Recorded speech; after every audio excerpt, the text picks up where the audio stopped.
For the Chinese Han Dynasty, the proverb would sound like this: start sewing the burial attire from a young age. After all, members of the imperial family were buried in costumes made of pure jade, with emerald beads and plates fastened with golden threads, and even a mask that perfectly replicated the contours of the deceased ruler's face. Such a costume was called shouyi, which translates to clothing of longevity. And here, first and foremost, it's about preserving the soul of the deceased, which, according to the religious precepts of that era, must under no circumstances leave the human body even after death. In general, jade is considered a sacred sacral stone in China. When a person dies, the Chinese are very afraid that their soul will scatter into pieces. That is, light souls will fly upward, heavy souls will settle downward, and the person will cease to be a subject, simply disappearing after death. And to prevent this from happening, such costumes were invented. Only very wealthy Chinese nobles could afford a jade shroud. Even touching the green stone was strictly forbidden for ordinary people and servants. The extraction of this rare mineral began in the Yangtze River Delta as early as the 3rd millennium BCE. Even then, jade was attributed with magical properties, and people believed it granted immortality. From the very beginning, it was used to create sacral objects such as masks, jade discs, symbols of power, and scepters. Accordingly, the masks were called Tao Te, the scepters Zhu, and the discs Bi. Later, jade became the primary material for crafting jewelry, various depictions of dragons, and other sacral creatures. In general, it was and still is highly cherished in China as the main processed mineral for beautiful items. For example, Emperor Liu Che, also known as Wu Di, who ruled the Han state in the 2nd century BCE, ordered a bowl made from the magical stone and daily consumed a drink made from jade powder mixed with sweet dew. Coincidentally, Wu Di did become a long-lived ruler. He died at the age of 69. By the standards of that era, a very respectable age. Due to the length of his reign, at some point he began to worry intensely about his eventual demise. And since the belief in immortality had long been prevalent in China, he started seeking ways to achieve it. Essentially, there are two branches of attempts to become immortal: internal and external alchemy. Internal alchemists try to organize themselves through meditation to live longer, while external alchemists consume various minerals. One such mineral was jade. Needless to say, imperial jade costumes were hunted like treasures. Looters of Chinese tombs managed to strip renowned deceased individuals almost immediately after burial. Clearly, such clothing was in demand. The mausoleums where emperors were buried were constantly plundered and completely destroyed. Naturally, human remains were also destroyed in the process. However, jade costumes could later be resold to new rulers.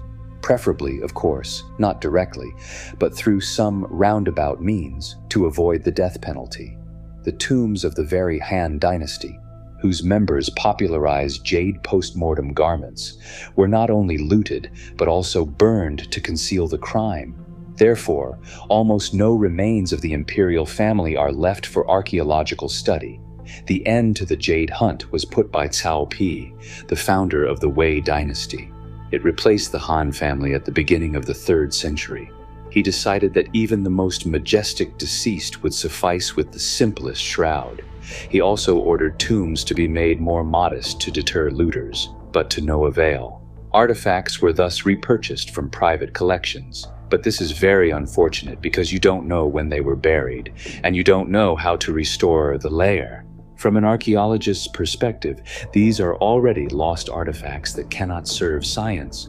This is exactly what happened in 2014 in Jerusalem, when police arrested a gang dealing in burial artifacts, ossuaries and chests with skeletal remains.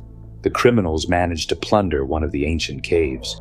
Unfortunately, they handled the deceased so carelessly that determining the burial dates is now impossible. Historians only speculate that these ossuaries date back to the time of King Herod. Judging by the preserved elements of the shrouds, the criminals disturbed very influential deceased individuals. Accordingly, these were linen shrouds. In reality, only a few could afford such a costume. Therefore, the Jews who lived there often substituted it with various rags, torn bags, which were then cut lengthwise and wrapped around the deceased. Wealthy Jews were at least wrapped in a final layer of linen to prevent the poorer population from revolting. Beneath this linen, there could be various rich fabrics from other countries.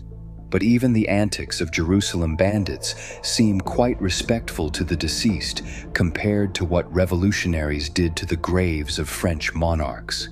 The corpses of kings were desecrated to such an extent that the dead might have envied the living at that moment. In 1793, a mob stormed the Basilica of Saint Denis to destroy the burial site. One of the first tombs opened was that of King Henry IV. He was a popular ruler, so his remains sparked particular curiosity in the crowd. It turned out that the embalmed body was in perfect condition. Even the stab and slash wounds inflicted on the king during his assassination were visible.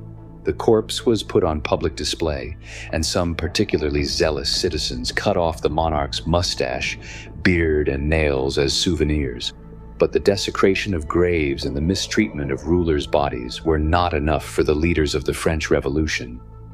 Soon, they issued a decree to show no respect for the deceased monarchs and immediately destroy all the tombs of kings, queens, and even their offspring.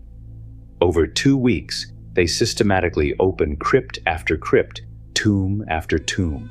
The bodies of 46 kings, 32 queens, 63 princes, 24 abbots, and 10 dignitaries were thrown into pits dug near the church porch, covered with slaked lime, then earth, and thoroughly compacted. So rulers often had it tough, even after death. Against the backdrop of the destruction of French monarchy graves, the looting of Chinese tombs seems not so terrifying. After all, emperors were often just stripped of their clothing. By the way, archaeologists eventually managed to find several mummies clad in jade garments. This was a major scientific sensation. One of the most famous is the double burial of 2 noble dignitaries from the Han era, featuring over 4,000 jade plates in 2 costumes. They are well preserved because the tomb was undamaged, allowing scientists to count the exact number, over 4,000. That is, there are many, and they quite intricately cover the body. This refers to the costumes of Prince Liu Sheng and his wife, Princess Du Wan. Scientists discovered the tomb in 1968 in Hebei province. That's when it became known that imperial figures had long been buried in such jade armor, and a second wave of hunting for unique shrouds began. In 2019, Chinese security services managed to detain criminals who had visited imperial tombs at least 3 times in search of the clothing of longevity. Judging by the 40 kilograms of explosives seized from the detainees, they were preparing for another, literally explosive theft.